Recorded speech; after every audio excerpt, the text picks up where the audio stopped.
நகராட்சி நிர்வாகத்துறை அமைச்சர் கே.என். நேரு வீட்ல இன்னைக்கு காலையில இருந்து அமலாக்கத்துறை ரைடு நடத்திட்டு இருக்காங்க. எப்படி பாக்குறீங்க சார்? அதாவது இந்த இந்த வீடு வரை மனைவின்னு ஒரு பாட்டு இருக்கும் பாருங்க. காடு வரை பிள்ளை கடைசி வரை யாருன்னு சொல்லுவாங்க பாருங்க. ம். அதை ரீமேக் பண்ணா வீடு வரை உறவு வீதி வரை தொண்டன் கோர்ட்டு வரை கட்சி கடைசி வரை திகாரு என்ற அந்த இத பாடலை வந்து பழமொழியாக வரிசைப்படுத்தி சொல்ல வேண்டிய சூழ்நிலை உருவாகி உள்ளது. அதாவது 2011 இருந்து 2021 வரைக்கும் தமிழ்நாட்டில் வந்து அதிமுக ஆட்சி வந்ததுங்க இருந்தது. அதன் பிறகு பாத்தீங்கன்னா பொய்யான தேர்தல் வாக்குறுதியை கொடுத்து 2021 திமுக ஆட்சிக்கு வந்திருந்து கடந்த 4 ஆண்டு காலமாக திமுக ஆட்சி நடந்துட்டு இருக்குது. ம். இந்த துறையில பாத்தீங்கன்னா அத்தனை அமைச்சர்களுமே பாத்தீங்கன்னா தங்களுடைய துறைகளை எவ்வளவு அடிக்கலாமோ அந்த அளவு அடிச்சுக்கிட்டு ஜல்லி பைசா கூட அந்த துறை சார்ந்த மக்களுக்கோ அந்த துறையில் பயணிக்க வேலை செய்யக்கூடிய ஊழியர்களுக்கோ எந்த விதமான பிரயோஜனமும் கிடையாது. ம். அதனாலதான் இன்னைக்கு EDIT வந்து சிசிடிவி கேமரா எப்படி கண்காணிக்கணும் அதே போல EDIT சிசிடிவி கேமரா போல் அந்த ஊழல் அமைச்சர்களை கண்காணித்துக் கொண்டிருக்கின்றன. இத்தகைய சூழ்நிலையில கடந்த 15 வருஷமாக ஒவ்வொரு முறையும் பாத்தீங்கன்னா கே.என். நேரு அவர்களுடைய துறையிலும் ஒவ்வொரு முறையும் ஊழல் நடக்கும்போது அவர் செய்த ஊழல்லாம் இன்னைக்கும் பல்வேறு வழக்குகள் இருக்கின்றன. ஆனா இந்த முறை அவருக்கு வந்து நகர்ப்புற உள்ளாட்சித்துறையை 2ஆ பிரிச்சு நகர்ப்புற அமைச்சர், அந்த நகர்ப்புற அமைச்சர் துறை என்னன்னா ஊராட்சி, பேராட்சி, நகராட்சி, ஊராட்சி கிடையாதுங்க, பேராட்சி, நகராட்சி, மாநகராட்சி, மெட்ரோ வாட்டர், டோட் போர்டு, இத்தனை துறையும் சேர்ந்துதான் நகர்ப்புற அமைச்சர் துறை.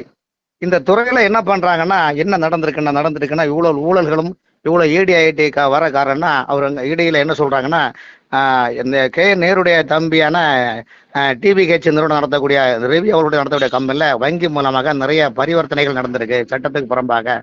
அதை வச்சுதான் அவங்க இது பண்றேன்னு சொல்றாங்க. அதோட அவங்களுடைய உறவினர்கள் company Chennai, Teynampet, Coimbatore, CIT colony, Trichy உள்பட ஒரு 15 இடத்துல ரெய்டு பண்றாங்க. மத்திய அரசு உள்ளாட்சித்துறைக்கு பல ஆயிரம் கோடி நிதிகளை கொடுக்குது. அந்த நிதிகளை இவங்க ஒழுங்காக மக்களுக்கு மத்தியில செயல்படுத்துறது கிடையாது. எல்லா அமைச்சர்களும் அவங்களுடைய தம்பி, மாமே, மச்சான், அண்ணன்களை வச்சு என்ன பண்றாங்கன்னா அந்தந்த துறையில ஓய்வு பெற்ற அதிகாரிகளை வர வச்சு துறையை எப்படி வந்து ஏமாற்றி திட்டங்கள் என்ற இதை வச்சு அந்த திட்ட பணிகள் என்ற பெயர்ல வந்து அது அவங்களுக்கு தேவையான ஒப்பந்ததாரர்களை வச்சு அதை வச்சு பில்லு போட்டு சாப்பிடக்கூடிய நிலைமை தான் இன்னைக்கு நடந்துட்டு இருக்குது. அத்தகைய விஷயத்துல பாத்தீங்கன்னா நகர்ப்புற துறை அதிகமாக நடந்துட்டு இருக்குதுங்க. தனியார் மருத்துவமனை அவங்க நடத்துறாங்க, கட்டுமான நிறுவனங்கள் நடத்துறாங்க, நிறைய ரியல் எஸ்டேட் பண்றாங்க. ஒரு அரசுடைய துறையில வந்து அமைச்சருக்கு பப்ளிக் செக்ரட்டரி டிபார்ட்மெண்ட்ல தான் 3 PAக்கள் போடுவாங்க. ஆனா தமிழ்நாட்டுல பாத்தீங்கன்னா அந்த PAக்களை அரசாங்கம் போட்ட PAக்களை மதிக்காம இவங்க வந்து நடத்தக்கூடிய கம்பெனில வேலை பார்க்கக்கூடிய ஊழியர்களை வச்சு PAன்னு சொல்றாங்க. அது என்ன எதுக்கு உதாரணம் சொல்லணும்னா சென்னை மாநகராட்சியில பாத்தீங்கன்னா ஒரு TVHல நேருடைய உறவு தம்பியான ரவியாவுடைய கம்பெனில வேலை பார்க்குற 6-7 வேலை பணி செய்யக்கூடியவர்களை தான் சென்னை மாநகராட்சியில PAக்கள். தமிழ்நாடு முழுவதும் அவங்க செய்யற வேலைகளை பாருங்க, வந்து குப்பை கான்ட்ராக்ட் ஒர்க் எடுக்கிறது, அனிமேட்டிவ்ஸ் பணியாளர்கள், அப்புறம் மெட்ரோ வாட்டரு, பாதாள சாக்கடை திட்டம், டோட் போர்டு குடிநீர் திட்டம், அப்புறம் பேராட்சி, நகராட்சி, மாநகராட்சியில இந்த எடுக்கக்கூடிய ஒப்பந்த பணிகள்ல பாதியுமே அமைச்சருடைய உறவினர்கள் தான் அந்த நிர்வாகத்தை நடத்துறாங்க. அதே போல ஒரு துறையில பயணிக்கிறோம்னா அந்த துறையில வேலை செய்யக்கூடிய பணியாளர்களுடைய நிறை கோரிக்கை எல்லாம் கேட்கணும். அது எதுவுமே கிடையாது. ஒவ்வொரு மாநகராட்சி நகராட்சியில ஒதுக்கீடுபட்ட திட்டங்கள் அனைத்தும் பாத்தீங்கன்னா 50% கூட திட்டங்கள் பணிகள் நடக்காம அந்த திட்டங்களை நடைபெற்றது போல பில்ல போட்டு அவங்க கொண்டு போறாங்க. இதுதான் அந்த அமைச்சருடைய உறவினர்களுக்கு மேல வேலை பார்க்கக்கூடிய லட்சணமாக இருக்குது. இந்த லட்சணத்துக்கு என்ன காரணம்னா EDIT வந்து இந்த அவங்க அமைச்சருடைய தம்பி வேலை பார்க்குற கம்பெனில வேலை பார்க்குற அத்தனை பேரை விட ரெய்டு பண்ணுங்க. EDIT வந்து இன்னைக்கு குறைஞ்சுதான் ரெய்டு பண்ணிருக்கிறாங்க அவங்க வேலை. ஏன்னா அங்க வந்து மிகப்பெரிய ஜாம்பவங்கள். அதை உதாரணத்துக்கு சொல்றேன், தமிழ்நாடு பேராட்சி நிர்வாகம் வந்து இன்னைக்கு 490 பேராட்சி இருக்குதுங்க. இந்த பேராட்சிக்கு தலைமையில பாத்தீங்கன்னா செயற்பொறியாளர் கேரளா இருக்கும், அதுக்கப்புறம் அதை கண்காணிப்பு பொறியாளர் ஆக்கினாங்க.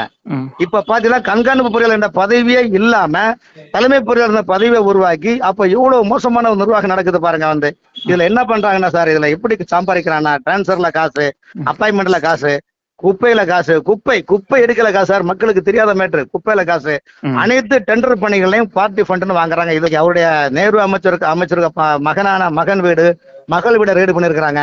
மகன் வந்து பெரம்பலூர் தொகுதி MP இருக்காரு.